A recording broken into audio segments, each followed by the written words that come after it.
And talking about the active versus passive kind of debate, right? I think the big knock on active, or what you might hear from more of the passive people, is about performance and over long terms, and how some things might outperform or not outperform.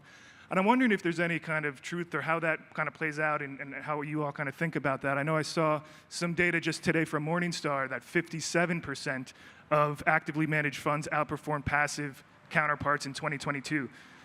So I don't know if that's narrative is changing, or who do you believe, who's doing the data, who's doing the research, but how do you guys think about that? And maybe we'll start with you, Bob. Well, I think the basic question, whenever you think about active management, is that trade-off between the quality of the alpha that manager is bringing against the costs that they're charging to deliver that alpha. That's the basic trade-off every time. And so when we talk about, typically when we talk about the fact that active managers often underperform their passive benchmarks, the issue is not that they can't generate alpha. The issue is the fees are too high.